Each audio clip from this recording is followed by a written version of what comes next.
नमस्कार दोस्तों, मैं सुप्रिया स्वागत करती हूँ आपका डिकोड एग्जाम के मेडावल हिस्ट्री की क्लास में। दोस्तों, जैसा कि हम अपने मध्यकालीन भारत में प्रीवियस ईयर्स के क्वेश्चंस को सॉल्व कर रहे थे और हम जो है मुगल साम्राज्य, मुगल एम्परर से संबंधित जो महत्वपूर्ण बादशाह हैं उनसे संबंधित प्रश्नों को देख रहे थे, जिसमें हमने अपनी लास्ट क्लास में दोस्तों शाहजहां से संबंधित महत्वपूर्ण प्रश्नों को देखा था। आज हम अपने उसी जो है श्रृंखला को आगे बढ़ाएंगे और आज की क्लास में दोस्तों शाहजहां के बाद जो मुगल साम्राज्य का अगला महत्वपूर्ण शासक बनता है वो है औरंगजेब। तो दोस्तों, आज की क्लास में हम औरंगजेब से संबंधित महत्वपूर्ण प्रश्नों को सॉल्व करेंगे। हम देखेंगे कि किस तरीके का शासनकाल औरंगजेब का था, कौन कौन सी महत्वपूर्ण नीतियां, कौन कौन से स्मारक स्थापत्य या औरंगजेब से संबंधित कौन कौन से युद्ध थे जो इतिहास में बहुत ज्यादा प्रचलित है और आपके एग्जाम में उनसे संबंधित प्रश्न पूछे गए। विशेष करके ध्यान रखिएगा, शाहजहां जब दोस्तों बीमार पड़ता है तो उसके बाद क्या होता है, यहाँ पे मुगल साम्राज्य में दोस्तों उत्तराधिकार का कोई नियम नहीं रहता है। तलवार के दम पर लोग क्या करते हैं, शासन को जो है या फिर जो अपनी सत्ता है उसको प्राप्त करते हैं। और हम देखते हैं शाहजहां के जो अंतिम समय में किस तरीके से उत्तराधिकार का युद्ध होता है दोस्तों, जिसमें से संबंधित आए दिन प्रश्न एग्जाम में पूछे जाते हैं। उनका क्रम पूछा जाता है, कौन से उसमें जो है किसके बीच वो युद्ध हुआ, बहुत महत्वपूर्ण वो युद्ध रहते हैं सब, तो हम उन्हें करके देखेंगे। तो चलिए स्टार्ट करते हैं अपने सेशन को और जुड़ जाइए आप सब लोग सेशन से और सेशन को अपने दोस्तों के साथ शेयर करिए। तो चलिए स्टार्ट करते हैं हम और हम बात करेंगे दोस्तों औरंगजेब की। दोस्तों औरंगजेब, ठीक है, जिसे जिंदा पीर भी कहा जाता था, ठीक है, इसके बारे में हम थोड़ा सा देख लेते हैं दोस्तों। औरंगजेब का दोस्तों जो समय काल रहता है, देखिए यहाँ पे 1658 से लेकर के 1707 तक का जो समय काल रहता है दोस्तों, ये औरंगजेब का रहता है। और यहाँ पे हम बात करें दोस्तों औरंगजेब, इसकी जो उपाधि रहती है, ध्यान रखिएगा, चूंकि बहुत लंबी चौड़ी इसकी उपाधि रहती है, लेकिन फिर भी हम इन शॉर्ट में देखेंगे। इसकी जो उपाधि रहती है वो है अबुल, ठीक है, मुजफ्फर, ठीक है, ध्यान रखिएगा, अबुल मुजफ्फर, ठीक है, आलमगीर, ठीक है, अबुल मुजफ्फर आलमगीर, ठीक है, ये ध्यान रखिएगा। और यहाँ पे ठीक है इतना काफी ज्यादा, बाकी हम जो है प्रश्नों के दौरान बात करते रहेंगे औरंगजेब के बारे में। चलिए अब बात करते हैं प्रश्न के बारे में। उसके पहले मैं कहना चाहूंगी दोस्तों, थोड़ा सा करेक्शन है। लास्ट क्लास में जब मैं शाहजहां पढ़ा रही थी तो उसमें क्वेश्चन नंबर 5 में मैंने जहांगीर आंसर कर दिया था, जो कि क्वेश्चन था कि किस मुगल शासक ने बनारस के, ठीक है, ध्यान रखिएगा, यहाँ पे जो क्वेश्चन था कि किस मुगल शासक ने बनारस के संस्कृत और हिंदी के महान विद्वान कविंद चंद्र सरस्वती, इनकी ठीक है सरस्वती उपाधि थी, को राजकीय संरक्षण प्रदान किया था। मैंने गलती से दोस्तों जहांगीर बोल दिया था, इसको करेक्ट कर लीजिएगा। करेक्ट आंसर इज शाहजहां, ठीक है। शाहजहां ने जो है ये महान कवि थे और संस्कृत के ज्ञाता थे, ठीक है, कविंद आचार्य, और यहाँ पे ध्यान रखिएगा इनको जो है राजकीय संरक्षण प्रदान किया था शाहजहां ने, ठीक है। अब आते हैं औरंगजेब की तरफ बढ़ते हैं, बात करते हैं औरंगजेब से संबंधित प्रश्नों के बारे में, जिसमें से पहला प्रश्न दोस्तों कथन और कारण से संबंधित है। कथन ये दिया है दोस्तों कि मुगल गद्दी पर औरंगजेब शाहजहां का उत्तराधिकारी हुआ। चूंकि ये करेक्ट है दोस्तों, ध्यान रखिएगा ये करेक्ट है। शाहजहां ने भले ही, ठीक है, यहाँ पे दारा सिकों को, ठीक है, अपना उत्तराधिकारी घोषित किया था, लेकिन जैसा कि मैंने आपको बताया उत्तराधिकार के युद्ध में औरंगजेब विजयी होता है और सत्ता को तलवार के दम पर प्राप्त करता है और इस तरीके से वो शाहजहां को क्या करता है दोस्तों, लास्ट में कैद कर देता है और फिर उसके बाद ये जो है अगला उत्तराधिकारी होता है मुगल गद्दी का, शाहजहां का, ठीक है। तो पहला तो करेक्ट है। दूसरा क्या है, ज्येष्ठ पुत्र के उत्तराधिकार के नियम का पालन किया गया, बिल्कुल भी नहीं किया गया दोस्तों ज्येष्ठ पुत्र के उत्तराधिकार का नियम का पालन। कारण ये था कि मुगल में, ठीक है, मुगल साम्राज्य में ज्येष्ठ पुत्र का या फिर कह सकते हैं कि उत्तराधिकार का कोई नियम नहीं था, ठीक है दोस्तों। वहां पे अगर बात करें तो तलवार के बल पर क्या किया जाता है, सत्ता को प्राप्त किया जाता था, ठीक है। तलवार ही क्या होती थी दोस्तों, सत्ता का प्रतीक थी। क्या थी तलवार, क्या थी दोस्तों, तलवार क्या थी, ये सत्ता का प्रतीक था, ठीक है, सत्ता का प्रतीक था। ध्यान रखिएगा, अगर देखा जाए दारा सिकों क्या था दोस्तों, विद्वान था, ठीक है। वो कभी काफी जो है धर्म ग्रंथों का उसने अध्ययन किया था, काफी विद्वान शासक था। लेकिन ये वो दौर था जहां पे दोस्तों योग्यता जो है किसी काम की नहीं होती थी। जिसके पास योग्यता होती थी उसके पास सत्ता नहीं होती थी, सत्ता उसी के पास होती थी जिसके पास शक्ति होती थी, तलवार होता था। वर्तमान का दौर दूसरा है दोस्तों। आज के डेट में आप देखिए जिसके पास योग्यता है, विद्या है, वो कुछ भी प्राप्त कर सकता है। ठीक है, तो ये देखिएगा यहाँ पे जो करेक्ट आंसर की तरफ हम बढ़े दोस्तों, करेक्ट आंसर इज सी है कि यानी कि पहला तो सत्य है कि यहाँ पे शाहजहां का जो उत्तराधिकारी होता है वो औरंगजेब होता है, मुगल गद्दी का अगला शासक होता है। लेकिन यहाँ पे किसी भी तरह का ज्येष्ठ पुत्र के उत्तराधिकार का नियम का पालन नहीं किया गया था। ठीक है, अगली बात करते हैं दोस्तों। ठीक है, निम्नलिखित में से किस मुगल बादशाह का 2 बार राज्याभिषेक हुआ था? दोस्तों किस मुगल बादशाह का हुआ था? ऑप्शंस आपके सामने है, अकबर, जहांगीर, शाहजहां, औरंगजेब। दोस्तों करेक्ट आंसर इज डी है, औरंगजेब का दोस्तों जो है 2 बार राज्याभिषेक हुआ था। हमने आपसे बात किया कि भाई गद्दी को प्राप्त करने के लिए उत्तराधिकार का युद्ध होता है, जिसमें बहुत सारे युद्ध होते हैं। जैसे कि हम बात करें दोस्तों, बहादुरगढ़ का युद्ध होता है, धर्मत का युद्ध होता है, सामूगढ़ का युद्ध होता है, और फिर बात करें खजुआ का युद्ध होता है, और अंतिम जो निर्णायक युद्ध होता है, ठीक है, जिसका नाम रहता है दोस्तों देवराई का युद्ध, जिसमें फाइनली जो है दारा सिकों को शिरकत देता है औरंगजेब और फिर जो है गद्दी को प्राप्त करता है। यहाँ पे दोस्तों बात करें जो धर्मत का युद्ध होता है दोस्तों, ठीक है, यहाँ पे सामूगढ़, ठीक है, ध्यान रखिएगा, सामूगढ़ विजय के उपरांत, ठीक है, यहाँ पे जो है सामूगढ़ का युद्ध, ठीक है, सामूगढ़ और धर्मत का युद्ध के बाद दोस्तों, ठीक है, धर्मत के युद्ध के बाद, ठीक है, धर्मत के युद्ध के बाद औरंगजेब, जो कि दोनों बात के दोस्तों ये 1658 में होता है दोस्तों। इन दोनों ही युद्ध में दोस्तों इसमें क्या किया गया था कि इसने दारा सिकों को पराजित किया था, लेकिन ध्यान रखिएगा फाइनली रूप से नहीं किया था दारा सिकों को।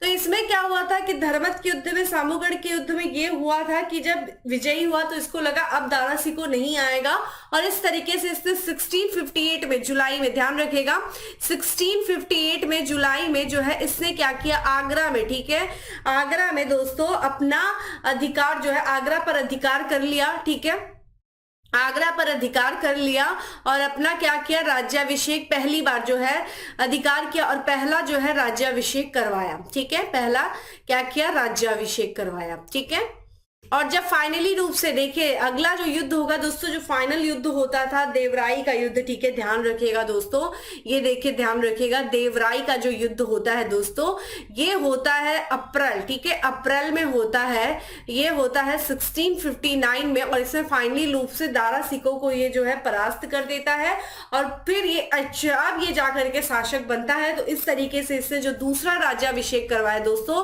जो दूसरा राज्याभिषेक करवाया, ये ध्यान रखिए, ठीक है, ये करवाया दोस्तों, ठीक है, ये जून में करवाता है, ठीक है, कब करवाता है, 1659 में करवाता है। तो 1 साल के अंतराल पे दूसरा राज्याभिषेक होता है। तो इस तरीके से देखा जाए मुगल बादशाह जो है 2 बार राज्याभिषेक करवाते हैं। आगे देखिए मराठा में भी दोस्तों शिवाजी भी अपना 2 बार राज्याभिषेक करवाते हैं। तो इतिहास में और भी हमें शासक देखने को मिलेंगे जो कि 2 बार अपना राज्याभिषेक करवाते हैं। लेकिन ये प्रश्न मुगल जो है बादशाहों के परिप्रेक्ष्य में पूछा गया है, इसलिए करेक्ट आंसर क्या हो जाएगा, औरंगजेब हो जाएगा। नेक्स्ट है, धर्मत का युद्ध निम्न में से किनके बीच लड़ा गया? दोस्तों धर्मत का युद्ध जो था, ये ध्यान रखिएगा, ये उत्तराधिकार का युद्ध था।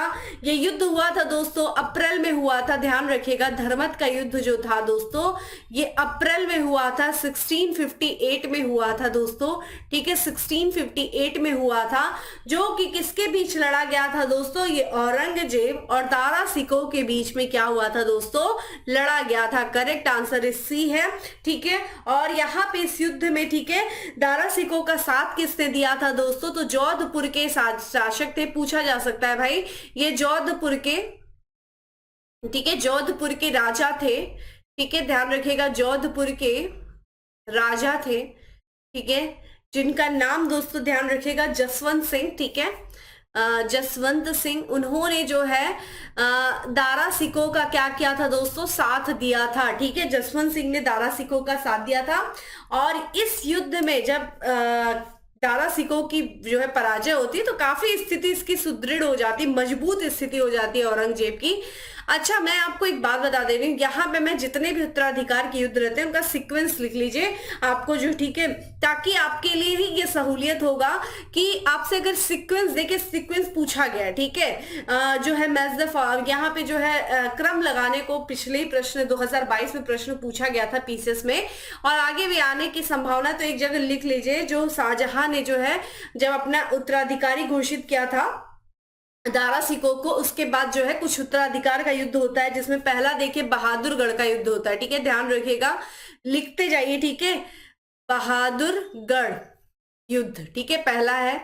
कब होता है दोस्तों, ये ध्यान रखिएगा, ये फैब में होता है, 14 फैब को वैसे होता है, फैब में होता है 16, ठीक है, 58, इसी समय ये युद्ध होना शुरू हो जाता है, ठीक है। इसके बाद की बात करें दोस्तों, जो इसका धर्मत का युद्ध होता है, ठीक है, ध्यान रखिएगा, धर्मत का युद्ध होता है दोस्तों, ठीक इसके 2 महीने बाद, यानी कि अप्रैल में होता है दोस्तों।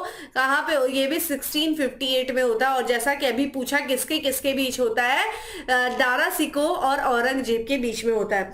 अगला युद्ध भी दोस्तों दारा सिकोह औरंगजेब के साथ, ठीक है, सामूगढ़ का युद्ध होता है, ठीक है, ये भी इसी वर्ष होता है दोस्तों, मई में होता है, देखिए सीक्वेंस से हो रहा है, ठीक है, मई में होता है, 1658 में होता है। इसके बाद दोस्तों अगली साल होता है, ठीक है, खजुआ का युद्ध, ठीक है, खजुआ का शाह शुजा को पराजित करता है, इसमें फाइनली रूप से शाह शुजा को पराजित करता है और उसकी मृत्यु हो जाती है, इसी का भाई रहता है खजुआ का युद्ध में, ठीक है। तो यहाँ पे ये जो है अगली साल, यानी कि ये जनवरी में होता है, 1915, ठीक है, माफ करिएगा, 1659 में होता है। और लास्ट युद्ध जो कि बहुत ही निर्णायक युद्ध होता है, देवराई का युद्ध दोस्तों, जो कि कब होता है दोस्तों, ये अप्रैल में होता है, ठीक है, अप्रैल में होता है, और ये 1659 में होता है। तो ये जो उत्तराधिकार का दोस्तों युद्ध है, इसको थोड़ा सा ध्यान में रख लीजिएगा। और शाहजहां के 4 पुत्रों के बीच में आपस में युद्ध छिड़े रहते हैं, और फाइनली रूप से विजयी होता है औरंगजेब, ठीक है। तो ये 4 युद्ध लिख लीजिए, इंपॉर्टेंट है, ठीक है, बहादुरगढ़ का युद्ध, धर्मत का युद्ध, ठीक है, सामूगढ़ का युद्ध, खजुआ का युद्ध, देवराई का युद्ध। सीक्वेंस याद होना चाहिए, मैच द फॉलोइंग करके भी आ सकता है, क्रम से भी लगाने को आ सकता है, ठीक है। चलिए, निम्नलिखित में से युद्धों को कालानुक्रम में व्यवस्थित कीजिए और नीचे दिए गए कूट में से सही उत्तर को चुनिए। देखिए आ गया, ठीक है, वही चीजें आ गई यहाँ पे, ठीक है। हम बात करते हैं यहाँ पे जो है, ना सिर्फ मुगल साम्राज्य के युद्ध के बारे में दिया है दोस्तों, यहाँ पे देखिए बिलग्राम का युद्ध जो कि 1540 में हुआ था, जिसे हम कन्नौज के युद्ध के नाम से जानते हैं, जिसमें हुमायूं जो है मजबूर हो गया था निर्वासित होने के लिए भारत से, और वो भारत से निर्वासित हो गया, और फिर शेरशाह सूरी ने कुछ वर्षों के लिए भारत की धरती पर मुगल साम्राज्य के स्थान पे सूरी वंश की स्थापना की थी। बिलग्राम का युद्ध ये भी एक निर्णायक युद्ध था, ठीक है। तो देखिए किस तरीके से जो है क्वेश्चन पूछा गया है, ये 2019 में ये प्रश्न पूछा गया है। तो आइए बात कर लेते हैं इस जो है प्रश्न के बारे में। दोस्तों सरनाल का जो युद्ध हुआ था ये 1572 में हुआ था, ठीक है। सरनाल का युद्ध क्या है दोस्तों, तो ये जो है ये गुजरात जो युद्ध था दोस्तों वही है। कब हुआ था दोस्तों, ये अकबर के समय में हुआ था, ठीक है, ये सरनाल, ठीक है, ध्यान रखिएगा, गुजरात का युद्ध था, ठीक है।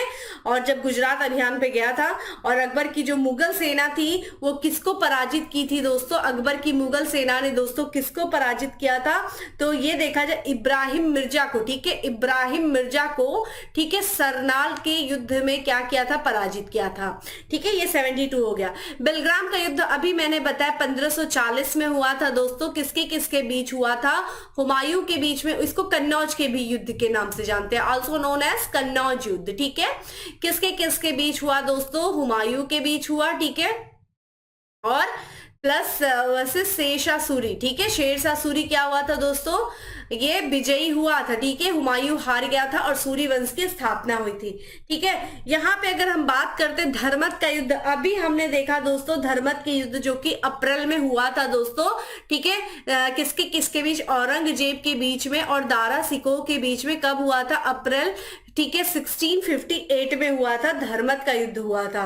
फिर जजायु का युद्ध दोस्तों कब हुआ था, ये आपसे प्रश्न पूछ रहा है दोस्तों। जजायु का युद्ध दोस्तों जो हुआ था ये 1707 में हुआ था। औरंगजेब के बाद जो है उत्तराधिकार का युद्ध हुआ था, बहादुर शाह प्रथम के साथ जो है ये युद्ध हुआ था, बहादुर शाह प्रथम था, ठीक है, ठीक है, ये ध्यान रखिएगा। देखिए जब हम उत्तर मुगल शासकों के बारे में बात करते तो उत्तर मुगल शासकों में पहला शासक बहादुर शाह प्रथम रहता और अंतिम शासक जो कि कि 1857 के जो है क्रांति के समय जो अंतिम मुगल शासक रहता है जिसको रंगून निर्वासित कर दिया जाता है, क्या नाम रहता है, ठीक है, बहादुर शाह द्वितीय जफर जिसकी उपाधि थी, ठीक है, जफर नाम से, ठीक है, शायरी कविताएं लिखते थे। ये बहादुर शाह प्रथम थे, ठीक है, बहादुर शाह प्रथम वर्सेस किसके बीच में हुआ था दोस्तों, ये भी उत्तराधिकार का युद्ध था, ये मोहम्मद, ठीक है, मोहम्मद आजम शाह थे, ठीक है, इनके बीच में ये हुआ था, बहादुर शाह जो है विजयी हुआ था, ये भी उत्तराधिकार का युद्ध था। तो देखिए अगर हम सीक्वेंस से लगाएं तो सबसे पहला युद्ध हमें कौन सा देखने को मिलेगा दोस्तों, बिलग्राम का युद्ध, यानी कि देखिए ये तो निकल जाएगा दोस्तों, ये निकल जाएगा, फिर उसके बाद फर्स्ट आना चाहिए यानी कि सरनाल का युद्ध, करेक्ट आंसर इज ए हो जाना चाहिए, ठीक है, तो ये जो है हमारा करेक्ट आंसर क्या है दोस्तों, ए है, ठीक है, लिख लीजिए सारे युद्धों के बारे में। अगला है, औरंगजेब ने जोधपुर के शासक जसवंत सिंह को 1658 के युद्ध में पराजित किया था।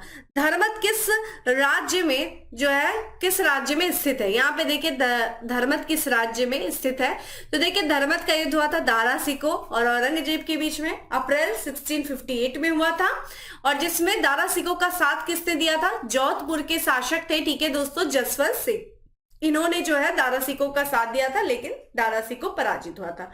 जो धर्मत स्थान है दोस्तों ये मध्य प्रदेश में, ठीक है, कहाँ है दोस्तों, ये मध्य प्रदेश में है धर्मत, ठीक है, ध्यान रखिएगा धर्मत जो है ये मध्य प्रदेश में उज्जैन के निकट में, ठीक है, उज्जैन, ठीक है, उज्जैन शिप्रा नदी के तट पे, ठीक है, उज्जैन के निकट है, महाकालेश्वर भी है, आप यहाँ पे ध्यान देखिए, उज्जैन से संबंधित बहुत सारे प्रश्न होते हैं, उज्जैन, ठीक है, के निकट, ठीक है, महाकुंभ भी लगता है, बहुत सारी चीजें यहाँ पे, तो यहीं पे जो है अप्रैल 1658 में जो है मध्य प्रदेश के उज्जैन के निकट धर्मत नामक स्थान में, ठीक है, धर्मत का युद्ध हुआ था।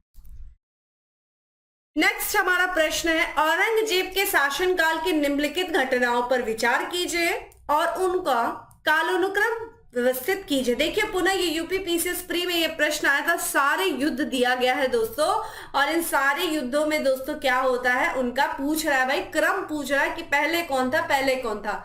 यही कारण है कि मैं बार बार कह रही हूँ कि बहुत ही ज्यादा इंपॉर्टेंट है, इन युद्धों का कालानुक्रम आपको पता होना चाहिए, ठीक है। तो यहाँ पे पहली बात करते हैं दोस्तों देवराय का युद्ध, ठीक है, जो कि फाइनल युद्ध था, हमने पहले ही बात किया, अप्रैल में हुआ था दोस्तों, ठीक है, कब हुआ था, 1659 में, जिसमें जो है फाइनली रूप से, ठीक है, दारा सिको पराजित हुआ था और फिर औरंगजेब जो है वो शासक बन गया था। बनारस के बाद सूजा को पराजय किया दोस्तों, कब किया था इसने, फेब में किया था, ठीक है, कभी कभी डेट भी पूछता है लेकिन ध्यान रखिएगा, कहीं 5 फरवरी है, कहीं कोई फरवरी, वैसे फरवरी 1658 में था, ठीक है, 1658 में था। बनारस के बाद इस युद्ध को क्या कहते हैं, ठीक है, बनारस के बाद जो सूजा को इससे पराजित किया था यही है दोस्तों, ध्यान रखिएगा, बहादुरगढ़ का युद्ध, ठीक है, बहादुरगढ़ का युद्ध था ये, जिसमें शुजा को इसने पराजित किया था, लेकिन फाइनली रूप से नहीं दोस्तों, फिर आता है शुजा, ठीक है, फिर इसके सामूगढ़ का युद्ध होता है दोस्तों। सामूगढ़ का युद्ध कब होता है, तो ये मई में होता है, मई में कब होता है दोस्तों, 1658 में होता है। इसी के बाद ये अपना राज्याभिषेक करवाता है दोस्तों, ठीक है, फिर उसका धर्मत का युद्ध होता है दोस्तों, अप्रैल में होता है, ठीक है, अप्रैल में होता है, 1658 में होता है, ठीक है। तो इस तरीके से देखा जाए हमारा सबसे पहला आंसर क्या होगा दोस्तों, बनारस के बाद सूजा, यानी कि करेक्ट आंसर दोस्तों जो हो जाएगा वो सी हो जाएगा, ठीक है, correct answer is C, 2431 is correct answer, ठीक है। चलिए अगला प्रश्न है, मुगल शहजादा जिसने श्रीनगर गढ़वाल में आश्रय लिया था, भाई किसने लिया था, देखा जाए यहाँ पे देखिए विद्रोह कर दिया था दोस्तों, किसने कर दिया था, जो है दारा सिको का पुत्र था, ठीक है, सुलेमान सिको, और सुलेमान सिको दोस्तों ये क्या हुआ था, भाग करके चला जाता है श्रीनगर के गढ़वाल में, इसने आश्रय लिया था, ठीक है। उसके बाद क्या किया जाता है दोस्तों, इसका जो है इसी जो है इसका उत्तराधिकारी रहता है दोस्तों, ये जो गढ़वाल के शासक रहते हैं दोस्तों, ठीक है, जिनका नाम देखे क्या रहता है, पृथ्वी सिंह, ठीक है, जिनका नाम रहता है दोस्तों पृथ्वी सिंह, इनका नाम ध्यान रखिएगा, पृथ्वी सिंह, इनके यहाँ ही शरण लिया था जी, लेकिन जो इनके उत्तराधिकारी दोस्तों जो रहते हैं जिनका नाम देखे क्या है, मेदिनी सिंह, मेदिनी सिंह ने इसको क्या किया था दोस्तों, ठीक है, सुलेमान सिको को औरंगजेब को सौंप दिया था, और फिर औरंगजेब ने इसको ग्वालियर के किले में, ठीक है, कहाँ पे दोस्तों ये भी ध्यान रखिएगा, ग्वालियर के किले में कैद कर दिया था, और फिर कहते हैं ना कि धीरे धीरे इसको जहर देकर के या फिर अफीम खिला करके जो है इसकी हत्या कर दी थी, ठीक है, ग्वालियर के किले में इसको कैद कर दिया था। तो ये जो है मुगल शहजादा था जिसने, ठीक है, जो है श्रीनगर गढ़वाल में आश्रय लिया था। अगला है, औरंगजेब के किस पुत्र ने विद्रोह करके राजपूतों के विरुद्ध अपनी पिता की स्थिति दुर्बल कर दी थी? देखिए ध्यान रखिएगा, करेक्ट आंसर इसमें आपके सामने देखिए ऑप्शंस है, देखिए आजम है, अकबर है, मुअज्जम है, या फिर कामबख्श है। देखिए बहुत से लोगों का दिमाग अकबर तो जाएगा ही नहीं, अगर जिन्हें नहीं पता होगा सोचेंगे अकबर कैसे कर देगा, अरे अकबर तो इसका ये परदादा था, ये कहां से आ गया। लेकिन ध्यान रखिएगा, अकबर के एक पुत्र का नाम अकबर, औरंगजेब के एक पुत्र का नाम अकबर था, और अकबर ने ही जो है अपने पिता के विरुद्ध जो है क्या कर दिया था, विद्रोह कर दिया था, राजपूतों का साथ दिया था, जिसके वजह से इसके राजपूतों के विरुद्ध जो है स्थिति दुर्बल हो गई थी। ये बाद में दक्कन चला जाता है भाग करके दोस्तों, कौन दोस्तों, ये अकबर। और फिर उसके बाद जब ये इसके पीछे पीछे औरंगजेब दक्कन पहुंचता है तो ये भाग करके क्या होता है, फिर जो है ये क्या पीछे 1682 की बात है, ये जो है 1682 के समय भाग करके चला जाता है दोस्तों वहां पे, ठीक है, फारस भाग जाता है उसके बाद, और फिर उसके बाद यहीं पे इसकी मृत्यु हो जाती है अकबर की, ठीक है। तो इसने विद्रोह कर दिया था। बहुत ज्यादा हमें इन डेप्थ नहीं जाना है, बस कंफ्यूजन ये होगी दोस्तों कि अकबर कैसे, क्योंकि इस ऑप्शन में अगर अकबर देगा जो लोग पढ़े नहीं रहेंगे वो ये सोचेंगे अकबर कैसे हो सकता है, ठीक है। तो लेकिन अकबर एक आगे चल करके अकबर द्वितीय भी आएगा, ठीक है, कब आता है, ठीक है, जिसने, ठीक है, हाँ वो समय, ठीक है, उत्तर मुगल शासकों में आता है, ठीक है। अगला है, किस मुगल सेनापति के साथ शिवाजी ने 1665 में पुरंदर की संधि पर हस्ताक्षर किया था? देखिए जब हम मराठा पढ़ेंगे तो उसमें हम बहुत इन डेप्थ जाकर के इन सारी जो है स्थितियों को, इसके बेस को देखेंगे। अभी हमारे लिए बस इंपॉर्टेंट ये है कि ये देखना है कि किस मुगल सेनापति ने जो है शिवाजी के साथ पुरंदर की संधि पर हस्ताक्षर किया था। और ये क्वेश्चन कितनी ज्यादा इंपॉर्टेंट है ये आप यहां से देख सकते हैं कि कितनी बार ये प्रश्न पूछा गया है, आप यहीं से देख सकते हैं, ठीक है।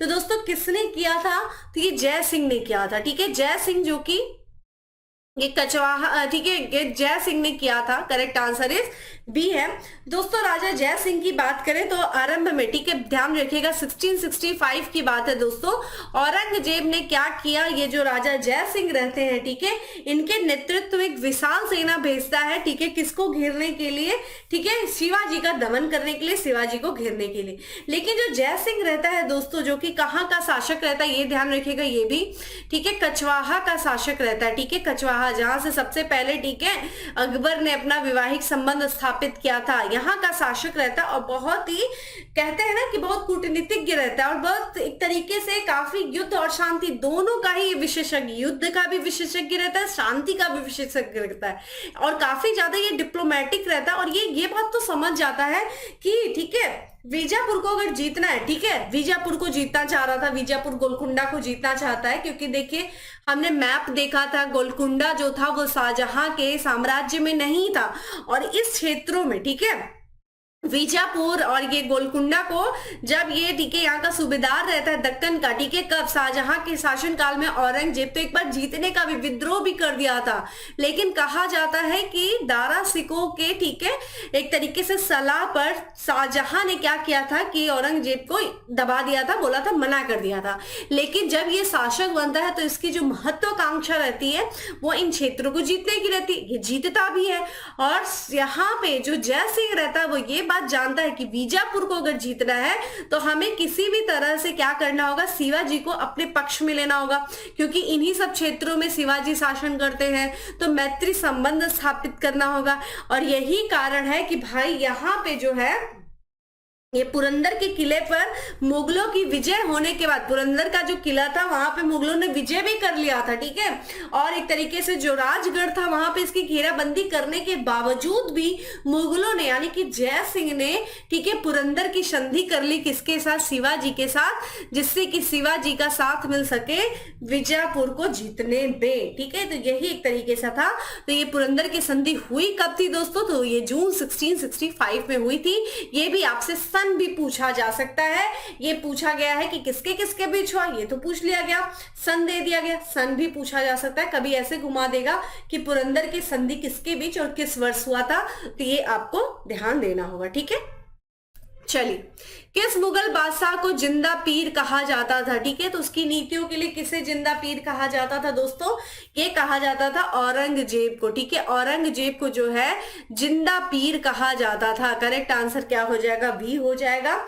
ठीक है, यहाँ पे जो है कहा जाता है कि औरंगजेब जो था वो दूसरे शासकों से काफी ज्यादा अलग था। ठीक है, मेन चीज था जो अगर वो किसी दूसरे पर अगर कोई चीज लागू करना चाहता था तो पहले वो खुद पर वो चीजें स्वयं पे लागू करता था। कहा जाता था इसके समय की जो समय के प्रचलित जो थे यहाँ पे कुरीतियां थी। ठीक है, जो यहाँ पे उस समय के जो प्रचलित पाप थे उनसे ये काफी ज्यादा दूर था। ठीक है, और एक तरीके से नैतिक जो इसका व्यक्तिगत जीवन था इसमें काफी ज्यादा ये नैतिक था, इसीलिए इसको जो है उस समय के लोग जिंदा पीर कहते थे। इसको शाही दरवेश भी जो है कहा जाता था। ठीक है, क्या कहा जाता था दोस्तों? इसको शाही, ठीक है, दरवेश भी कहते थे। ठीक है, लोग शाही दरवेश भी इसको कहते थे। चलिए, अगला प्रश्न है, निम्नलिखित में से कौन जिंदा पीर के नाम से जाना जाता था? अभी हमने बताया औरंगजेब जो था दोस्तों वो जिंदा पीर के नाम से जाना जाता था। Correct answer is C. Next, Aurangzeb के काल में कौन यूरोपीय यात्री भारत आया था? विलियम हॉकिंस, थॉमस रो, ठीक है, एंटोनियो मोंसेराट या फिर पीटर मुंडी? दोस्तों देखा जाए यहाँ पे जो हमने बात किया था विलियम हॉकिंस, दोस्तों देखा जाए तो ये देखा जाए जो ब्रिटिश ईस्ट इंडिया कंपनी थी उसके प्रतिनिधित्व करने के लिए आया था। ठीक है, ये देखा जाए तो जहांगीर के शासनकाल में आया था। ठीक है, 1608 में करीब। ठीक है, 1608 में। और यहाँ पे थॉमस रो भी जो आया था दोस्तों ब्रिटिश के जो शासक थे जेम्स प्रथम के प्रतिनिधि के रूप में 1615 में, तो ये भी जहांगीर के समय में आया था। ठीक है, और यहाँ पे पीटर मुंडी की बात करें दोस्तों या फिर हम बात करें यहाँ पे, ठीक है, ये जो है ये एक अंग्रेज यात्री था। ठीक है, ये ध्यान रखिएगा पीटर मुंडी, और ये शाहजहां के शासनकाल में आया था। ठीक है, शाहजहां के शासनकाल में आया था।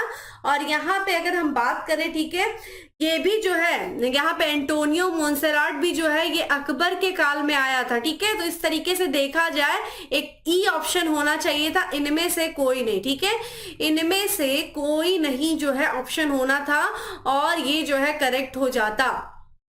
तो क्या यहाँ पे औरंगजेब के काल में कोई भी जो है विदेशी यात्री नहीं आया था? तो ध्यान रखिएगा फ्रांसीसी यात्री आया था, उसका नाम आप लिख सकते हैं। देखिए, एक फ्रांसीसी यात्री आया था। ठीक है, ये नाम आपको पता होना चाहिए। ठीक है, ये जो है फ्रांसीसी यात्री था, इसका नाम था, देखिए ध्यान रखिएगा, ठीक है, फ्रांकोइस। ठीक है, क्या नाम था? फ्रांकोइस। ठीक है, फ्रांकोइस बर्नियर। ठीक है, बर्नियर, जो कि क्या था दोस्तों? ये एक डॉक्टर था। ठीक है, एक चिकित्सक था जो कि औरंगजेब के शासनकाल में आया था, फ्रांकोइस बर्नियर। ठीक है, तो ये फ्रांसीसी यात्री था, एक विदेशी यात्री था जो औरंगजेब के शासनकाल में आया था, तो इसको नोट कर लीजिएगा। ठीक है, चलिए, सर्वप्रथम किस मुगल शासक ने ब्रिटिश के विरुद्ध संघर्ष किया था? तो किस मुगल शासक ने दोस्तों किया था ब्रिटिश के विरुद्ध संघर्ष? तो देख हम मॉडर्न हिस्ट्री पढ़ेंगे तो वहां पे अच्छे से वहां पे पढ़ेंगे, बाकी यहाँ पे ध्यान रखिए औरंगजेब ने किया था। ठीक है, नेक्स्ट है, औरंगजेब ने दक्षिण में जिन दो राज्यों को विजय किया था कौन से थे? अहमदनगर, बीजापुर या फिर विदर्भ, बीजापुर या फिर गोलकुंडा, और फिर गोलकुंडा या फिर अहमदनगर। तो बताइए किन दो राज्यों को किया था? अभी हमने बताया कि बीजापुर को। ठीक है, बीजापुर को ही जीतने के लिए जय सिंह ने क्या किया था दोस्तों? पुरंदर की संधि की थी, किससे किया था? शिवाजी से। और बीजापुर गोलकुंडा को ही जीता किससे दोस्तों? औरंगजेब के समय में। ठीक है, बीजापुर और गोलकुंडा को उसने जीत लिया था, ये ध्यान रखिएगा। ठीक है, यहाँ पे बात करें तो इसने जो है बीजापुर को कब, गोलकुंडा को कब जीता था दोस्तों? तो ये जो है यहाँ पे बात करते, देखिए एक बार इसने 1560 जब शाहजहां का शासनकाल था, ठीक है, तो 1656 में, ठीक है, बीजापुर को, ठीक है, ध्यान रखिए, गोलकुंडा को। और हम बात करते हैं दोस्तों यहाँ पे जो है 1577, ठीक है, 1657 में इसने बीजापुर को जीत लिया था। और मैंने बताया कि किस तरीके से दारा सिकों की सलाह पर जो है इसने जो है एक तरीके से अपनी योजना पूरी नहीं किया था। लेकिन जब ये शासक बनता है दोस्तों तो ये क्या करता है? ठीक है, कब? इसके शासक बनने के बाद 1687 में, ठीक है, ये क्या करता है दोस्तों? किसको जीतता है दोस्तों? तो ये देखा जाए गोलकुंडा को जीतता है, ठीक है, गोलकुंडा को जीतता है, ठीक है। उसके बाद आगे चल करके बात करते हैं दोस्तों, तो 1686, माफ करिएगा ये पहले, ठीक है, पहले 1686 में ये बीजापुर को जीत लेता है, ठीक है, ये ध्यान रखिएगा, ठीक है, बीजापुर को ये जीत लेता है, ठीक है, इस तरीके से देखा जाए। और कहा जाता है दोस्तों कि इसने जो है गोलकुंडा के किले को उसी तरीके से, ठीक है, सोने की कुंजियों से खोला था, सोने की चाबी से खोला था, जिस तरीके से अकबर ने जो है असीरगढ़ का किला खोला था, ठीक है। चलिए, औरंगजेब ने बीजापुर की विजय प्राप्त की, कब प्राप्त किया भाई? अभी हम लोगों ने देखा औरंगजेब ने जो बीजापुर की विजय प्राप्त किया वो 1686 में किया, ठीक है, इस समय किया। गोलकुंडा की विजय कब प्राप्त की दोस्तों? 1687 में, ठीक है, गोलकुंडा की विजय इसने प्राप्त की, ठीक है। अगला है ठीक है, 1687 में जब औरंगजेब ने गोलकुंडा किले पर अधिकार किया, उस समय गोलकुंडा का शासक कौन था? बताइए कौन था भाई, जब इसने औरंगजेब ने, ठीक है, गोलकुंडा किले पर अधिकार किया? अबुल हसन कुतुब शाह था, सिकंदर आदिल शाह था, अली आदिल शाह था, या फिर शाइस्ता खां था? तो इसका जो करेक्ट आंसर है दोस्तों वो है ए है, ठीक है। करेक्ट आंसर की तरफ बढ़े तो करेक्ट आंसर इज ए, ठीक है। अबुल हसन कुतुब शाह जो था ये गोलकुंडा का उस समय शासक था, जिस समय गोलकुंडा किले पर अधिकार किया था किसने दोस्तों? औरंगजेब ने, ठीक है, ये चीज ध्यान रखिएगा, ठीक है। चलिए अगले प्रश्न की तरफ बढ़ते हैं। यहाँ पे दिया गया मानचित्र निर्दिष्ट करता है, ये पूरा क्षेत्र है, ठीक है, यहाँ का कुछ छोड़ दीजिए ये चीज, तो बाकी पूरा क्षेत्र है, ठीक है, और यहाँ का ये चीज छोड़ दीजिए। तो ये किसके साम्राज्य के अधीन था? 1601 का खानदेश विजय के समय अकबर का राज्य है, या 1605 में अकबर की मृत्यु के समय उसका राज्य है, हैदराबाद विजय के समय औरंगजेब का राज्य, या फिर 1707 में औरंगजेब की मृत्यु के समय उसका राज्य है? तो करेक्ट आंसर इज डी, क्योंकि मैंने आपको बताया था गोलकुंडा विजयपुर पूरा दक्कन के क्षेत्र पर अधिकार कर लिया था औरंगजेब ने। बिल्कुल देखा जाए बिल्कुल साउथ एशिया, साउथ जो है इंडिया में नहीं, पूरी तरीके से बिल्कुल नहीं जाता, लेकिन बाकी पूरे क्षेत्र पर, ठीक है, इस पर अधिकार किया था औरंगजेब ने दोस्तों। और चूंकि दक्कन के अभियान के दौरान शिवाजी ने इसके नाक में दम कर रखा था, बावजूद इसने बहुत सारे क्षेत्रों को जीता, और इस तरीके से 1707 तक, जब तक इसकी मृत्यु होती है, इसने बहुत सारे क्षेत्रों को मुगल साम्राज्य के अधीन कर लिया था।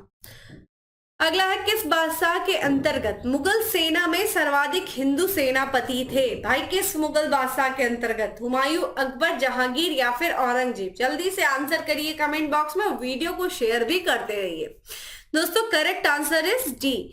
देखिए औरंगजेब के जो है मुगल सेना में, ठीक है, सर्वाधिक हिंदू सेनापति थे। औरंगजेब के इस समय सबसे ज्यादा धर्मांतरण भी किया गया, बहुत ही गंदा काम इसने किया, जबरदस्ती लोगों का धर्मांतरण किया था, लोगों को इस्लाम जो है जबरदस्ती इसने कबूल करवाया था। तो अगर आपसे ये भी पूछा जाए कि भाई किस जो है मुगल शासक के दौरान सबसे ज्यादा धर्मांतरण किया गया था दोस्तों, तो इसके किसके? औरंगजेब के शासन काल में हुआ था दोस्तों। इसने बहुत सारी चीजें करवाई थी, जैसे कि दोस्तों इसने क्या किया था? सिक्कों पर, ठीक है, इसने बहुत सारी चीजों पे रोक लगवाई थी, जैसे सिक्कों पर लिख सकते हैं, इसने सिक्कों पर जो कलमा खुदवाया जाता था दोस्तों, ठीक है, कलमा खुदवाया जाता था, ठीक है, उस पर रोक लगा दी, कलमा खुदवाने पर रोक लगा दी, या फिर कलमा खुदवाना बंद करवा दिया दोस्तों इसने, ठीक है। उसके बाद इसने क्या किया दोस्तों? उस समय नवरोज त्योहार जो मनाया जाता था, देखिए नवरोज त्योहार हम बात करते थे बलबन के समय शुरू किया गया था, पारसियों का त्योहार है। नवरोज त्योहार पर इसने क्या किया था दोस्तों? रोक लगा दिया था इसने। और क्या क्या किया था? सारी चीजें लिख सकते हैं दोस्तों। अच्छा, इसने एक इंपॉर्टेंट काम ये किया था, इसने भांग की खेती पर रोक लगाई थी, ठीक है, भांग की, ठीक है, भांग की खेती पर इसने क्या कर दिया था? रोक लगा दिया था।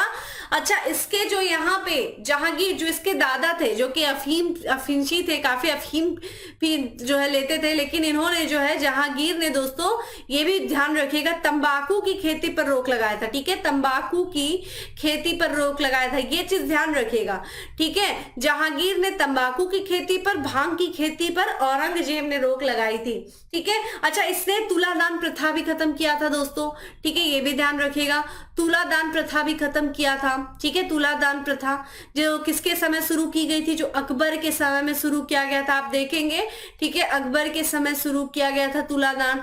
मतलब एक तरफ अकबर बैठता था और उसी के वजन के बराबर पूरे हीरे जवाहरात एक तरीके से पूरा जो है रत्न उसके बराबर का जो है जोका जाता था और फिर वो लोगों में बांटा जाता था। तो तुला दान की प्रथा भी इसके समय में जो है समाप्त की गई थी। तो ये ध्यान रखिएगा, ये महत्वपूर्ण डिसीजन जो है इसके समय का लिया गया था। तो ये सब भी आपसे पूछा जा सकता है। चलिए अगला प्रश्न है, किस मुगल सम्राट जिसने सर्वाधिक संख्या में हिंदू अधिकारियों की नियुक्ति की थी, उसका नाम क्या था? अगेन वही प्रश्न आ गया, औरंगजेब। ठीक है, औरंगजेब ने किया था। ठीक है, जजिया किसके शासनकाल में पुनः लगाया गया? भाई जजिया कर, जिसको अकबर ने समाप्त किया था, शाहजहां ने फिर से लगाया लेकिन हटा दिया था, लेकिन फिर जो है पुनः जजिया कर लगाया गया दोस्तों औरंगजेब के द्वारा। ठीक है, औरंगजेब ने पुनः जो है जजिया कर लगाया था। अच्छा, अकबर ने जजिया कर कब समाप्त किया था दोस्तों? मैंने आपको बताया था तो 1564 में, ये भी आपसे पूछा गया है। ठीक है, जजिया को 1654 में अकबर ने हटा दिया था दोस्तों।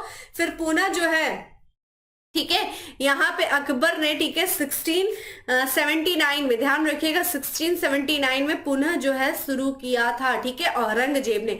और अंतिम रूप से जजिया कर को किसने हटाया था अगर आपसे पूछ लिया जाए भाई? अंतिम रूप से, ठीक है, अंतिम रूप से जजिया कर को किसने हटाया? लिख सकते हैं जजिया कर को। ठीक है, कर को हटाया, किसने हटाया? ठीक है, ये हटाया दोस्तों, ये वही है जिसके समय में नादिर शाह ने आक्रमण किया था। तख्ते ताउस जो मयूर सिंहासन के नाम से जाना जाता था, उठा ले गया। मयूर सिंहासन पर बैठने वाला अंतिम जो है मुगल बादशाह रहता है, जिसका नाम था, ठीक है, मोहम्मद शाह रंगीला। ठीक है, ये काफी रंगीले स्वभाव के रहते हैं, इसलिए इनको रंगीला कहा जाता है। ठीक है, मोहम्मद शाह रंगीला। ठीक है, ये ध्यान रखिएगा। इन्होंने जो है अंतिम रूप से जजिया कर दोस्तों गैर मुस्लिमों पर लगने वाला कर होता था, काफिरों पर यानी कि हिंदुओं पर या फिर गैर मुसलमानों पर लगाए जाने वाला कर होता था। ठीक है, ये ध्यान रखिएगा। औरंगजेब ने इसको पुनः 1679 में शुरू किया था। अगला है, औरंगजेब द्वारा चलाए जिहाद का अर्थ क्या है? देखिए जिहाद का अर्थ क्या है? जिहाद का नारा भी दिया गया था बाबर के द्वारा। ठीक है, बताइए किस युद्ध में दिया गया था? चलिए आप मुझे बताइए, जिहाद का नारा किस युद्ध में दिया गया था बाबर के द्वारा? कमेंट बॉक्स में बताइए, मैंने अच्छे से आपको बताया। और औरंगजेब द्वारा जो चलाया गया जो जिहाद है, उसका अर्थ है दोस्तों, ध्यान रखिएगा, दारुल इस्लाम। ठीक है, दारुल इस्लाम। देखिए दारुल इस्लाम क्या होता है और दारुल हर्ब क्या होता है? ठीक है, ये चीज ध्यान रखिएगा। दारुल हर्ब होता है दोस्तों काफिरों का देश। काफिर जो गैर मुस्लिम होते हैं, ठीक है, काफिरों का देश। ठीक है, काफिरों का देश। ठीक है, यानी कि जो गैर इस्लामिक देश होते हैं, ठीक है, गैर इस्लामिक देश होते हैं जहां पे इस्लाम नहीं होता है। ठीक है, या गैर मुस्लिम देश होते हैं। ठीक है, गैर मुस्लिम लोग होते हैं। और दारुल इस्लाम क्या होता है दोस्तों? ये ध्यान रखिएगा। ठीक है, दारुल इस्लाम होता है इस्लाम का देश। ठीक है, इस्लाम का देश। ठीक है, तो इसीलिए देखिए इसने जबरन क्या किया था, सबको बहुत ज्यादा धर्मांतरण किया था। ठीक है, सबको क्या किया था, हिंदू से मुसलमान बनाया था। इसके शासनकाल में बहुत बड़ी संख्या में लोगों को इस्लाम में कन्वर्ट किया गया था, क्योंकि इसका ये मानना था कि जो है कुरान का जो है ये कठोरता से पालन करता था। और इसका ये मानना था कि जो हमारे अल्लाह है, ठीक है, हमारे जो, ठीक है, ईश्वर है, उनके रास्ते में हमें चलना है। और उनका मेनली मानना है कि भाई हमें क्या करना है, हमें जो भी दारुल हर्ब है, यानी कि जो भी काफिरों का देश है, जो गैर इस्लामिक देश है, जो स्थान है, वहां को उसको क्या करना है, दारुल इस्लाम में बदलना है। इस्लामिकों के देश में जो है उनको इस्लाम में कन्वर्ट करना है। और यही इसका जिहाद था। ठीक है, तो इसके द्वारा जो चलाया गया जिहाद है, उसका अर्थ है, ठीक है, दारुल इस्लाम। ठीक है, चलिए, बीवी का मकबरा कहाँ निर्मित है? बीवी का जो मकबरा है का निर्माता कौन है? ये माफ करिएगा, बीवी का मकबरा जो है प्रश्न पूछ रहा है, इसका निर्माता कौन है? तो दोस्तों इसका जो निर्माता है औरंगजेब है। ठीक है, बीवी का मकबरा, इसका जो निर्माता है ये औरंगजेब है, ये ध्यान रखिएगा। और हम बात करें अगर बीवी के मकबरे की दोस्तों, तो इसे जो है दक्षिण का ताजमहल कहा जाता है दोस्तों, इसको ध्यान रखिएगा। ऑल्सो नोन एज, ठीक है, दक्षिण का ताजमहल, ताजमहल ऑफ साउथ। ठीक है, दक्षिण का ताजमहल कहा जाता है, क्योंकि एक तरीके का ये ताजमहल का नकल है, कहा जाता है ताजमहल की फूहड़ नकल है। ठीक है, छोटा ताजमहल भी कहा जाता है, दक्षिण का ताजमहल भी इसको कहा जाता है। ठीक है, ताजमहल की तरह ही बनाया गया था। और कहाँ बनाया गया था? चूंकि दक्षिण, क्योंकि औरंगाबाद में बनाया गया, तो दोस्तों ध्यान रखिएगा। ठीक है, ये जो स्थापित किया गया था औरंगाबाद में, इसका निर्माण कराया गया था। ठीक है, ठीक है। और ये और जो औरंगजेब की प्रिय पत्नी थी दोस्तों, नाम ध्यान रखिएगा, ठीक है, प्रिय पत्नी थी रबिया, ठीक है, ध्यान रखिएगा, रबिया उद-दौरानी, ठीक है, उद-दौरानी, ठीक है, उद-दौरानी, ये ध्यान रखिएगा। इसके ठीक है, यहाँ पे जो है औरंगाबाद में जो है अपनी प्रिय पत्नी जिसका नाम था रबिया उद-दौरानी के लिए मकबरे का निर्माण करवाया था, ठीक है। इसी को क्या कहा जाता है, बीबी का मकबरा। इसका समय काल जो देखिएगा, ध्यान रखिएगा, ये जो निर्माण हुआ था मकबरे का निर्माण का जो काल देखिए, ये लगभग 1651 से लेकर के 1661 के बीच में ये बना था, ठीक है। ये ताजमहल पर आधारित था। द्वितीय ताजमहल भी कहा जाता है, लघु ताजमहल भी कहा जाता है, ताजमहल की फुहर नकल भी इसको कहा जाता है। लेकिन ऐसी मान्यता है दोस्तों, ये औरंगजेब के शासनकाल में बना था, लेकिन इसको जो बनाने का निर्देशन, जो किसके निर्देशन में इसका कार्य संपन्न हुआ था, तो इसका पुत्र था दोस्तों, ये भी ध्यान रखिएगा, किसके निर्देशन में इस मकबरे का कार्य संपन्न हुआ था, तो औरंगजेब का जो पुत्र था दोस्तों आजम शाह, ठीक है, आजम शाह के, ठीक है, कार्य में संपन्न हुआ था। चलिए अगली जो है प्रश्न है, कौन सा मकबरा द्वितीय ताजमहल कहलाता है, बताइए भाई, कौन सा मकबरा, ठीक है, बीवी का मकबरा। बीवी किसकी, यहाँ पे औरंगजेब की प्रिय पत्नी जिसका नाम था रबिया उद-दौरानी का मकबरा जो है, ठीक है, ये कहाँ, ये औरंगाबाद में, ठीक है, औरंगाबाद में है, ये ध्यान रखिएगा, इसीलिए इसको दक्षिण का ताजमहल कहा जाता है, औरंगाबाद में है, ठीक है। इसी को क्या कहा जाता है, द्वितीय ताजमहल। एतमादौल्ला का मकबरा नूरजहां के द्वारा बनवाया गया था आगरा में, ठीक है, आगरा में बनवाया गया था। चलिए नेक्स्ट है, निम्नलिखित में से कौन सम्राट औरंगजेब की पुत्री है, भाई औरंगजेब की पुत्री कौन है, जहां आरा है, जहां आरा औरंगजेब की बहन है दोस्तों, और शाहजहां की पुत्री है, ठीक है, ये बहन है और शाहजहां की पुत्री है। इसने दोस्तों आगरा में, ठीक है, आगरा में क्या करवाया था, जामा मस्जिद बनवाया था, ठीक है, आगरा में, ठीक है, जामा मस्जिद का निर्माण करवाया था, जामा मस्जिद का निर्माण आगरा में, ठीक है, जहां आरा ने करवाया था। रोशन आरा, गौहर आरा, ठीक है, या फिर मेहरू निशा, ध्यान रखिएगा, मेहरू निशा जो थी दोस्तों ये औरंगजेब की पुत्री थी। और मेहरू निशा दोस्तों किसका नाम था, अगर हमने देखा था जहांगीर की पत्नी नूरजहां, ठीक है, नूरजहां का नाम था। अच्छा, नूरजहां के नाम को, ठीक है, वास्तविक नाम, ठीक है, मेहरू निशा था, ठीक है। और कहा जाता है औरंगजेब जो था दोस्तों ये अपनी दादी के प्रभाव में बहुत ज्यादा था, यानी कि नूरजहां के प्रभाव में बहुत ज्यादा था। और अगर ये नूरजहां के प्रभाव में अधिक होगा दोस्तों तो ये किसके खिलाफ होगा दोस्तों, शाहजहां के खिलाफ होगा। बचपन से ही कहा जाता है नूरजहां ने औरंगजेब के कान में शाहजहां के खिलाफ खूब भरा था, एकदम विरोध में रहता था। यही कारण है, कहा भी जाता है औलाद हो तो हो लेकिन औरंगजेब जैसी औलाद न हो, क्योंकि जितना बुरा हर्ष इसने शाहजहां के साथ किया था कोई भी न करता, ठीक है। और कारण क्या था, क्योंकि ये बहुत ज्यादा जो है अपनी दादी के साथ रहता था, यानी कि नूरजहां के साथ रहता था, काफी ज्यादा उससे प्रभावित रहता था, इतना प्रभावित रहता था कि इसने अपनी पुत्री का भी नाम नूरजहां के वास्तविक नाम यानी कि मेहरू निशा पे रखा। मेहरू निशा नूरजहां का ही नाम था दोस्तों, ठीक है, और इसीलिए अपनी पुत्री का भी नाम इसने मेहरू निशा रखा, ठीक है। चलिए, औरंगजेब ने किसको, ठीक है, शाबित उद जमानी की उपाधि प्रदान की, ठीक है, शाबित उद जमानी की उपाधि औरंगजेब ने किसको प्रदान किया दोस्तों, तो इसका करेक्ट आंसर है अपनी बहन जहां आरा को, ठीक है, जहां आरा को जो है इसने क्या किया था दोस्तों, साबिता उद जमानी की उपाधि जो है प्रदान की थी। नेक्स्ट है, संत रामदास को किसके शासनकाल से संबंधित किया जाता है, तो संत रामदास दोस्तों किसके शासनकाल के समय थे दोस्तों, तो इनका ध्यान रखिएगा औरंगजेब के शासनकाल से संबंधित जो है बनाया जाता है। संत रामदास का दोस्तों जो ये जन्म हुआ था, एक तरीके से देखिए इनका जो समय पीरियड देखिए जहांगीर के भी समय भी था, ठीक है, इनका जन्म हुआ था, ठीक है। और इनकी बात करते हैं दोस्तों, इनका चूंकि टाइम पीरियड ये शाहजहां के भी समय थे, औरंगजेब के समय थे, लेकिन जो शासन काल संबंधित किया जाता है संत रामदास का वो औरंगजेब के समय किया जाता है। देखिए ध्यान रखिएगा, एक और इम्पोर्टेंट चीज है, जो 9वें सिख गुरु थे दोस्तों, ध्यान रखिएगा, ये भी जो 9वें सिख गुरु थे दोस्तों, ठीक है, सिख गुरु, ठीक है, जिनका नाम था गुरु तेग बहादुर, ठीक है, गुरु तेग बहादुर, गुरु, ठीक है, तेग बहादुर, गुरु तेग बहादुर, इन्होंने जब इस्लाम को अपनाने से मना कर दिया दोस्तों तो इनको जो है फांसी दे दी गई थी, ठीक है, किसके द्वारा दोस्तों, औरंगजेब के द्वारा। इस तरीके का ये कट्टर व्यक्ति था, ठीक है, औरंगजेब, कि मतलब आप नहीं कबूल करना चाहते मत करें, इनको मरवा दिया, ठीक है। और गुरु तेग बहादुर को, एक 5वें सिख गुरु की भी हत्या की गई थी, गुरु अर्जुन देव की दोस्तों, किसके समय में, ठीक है, गुरु अर्जुन जहांगीर के समय में। ये ध्यान रखिएगा, 2 सिख गुरुओं की जो है मुगल शासकों के द्वारा हत्या की गई थी। 5वें, ठीक है, सिख गुरु थे जहांगीर के समय, गुरु अर्जुन देव, ठीक है, गुरु अर्जुन देव। इन्होंने खुसरो को क्या किया था, शरण दिया था, आशीर्वाद दिया था, गुरु अर्जुन देव, ठीक है, इनकी भी हत्या करवा दी गई थी, ठीक है।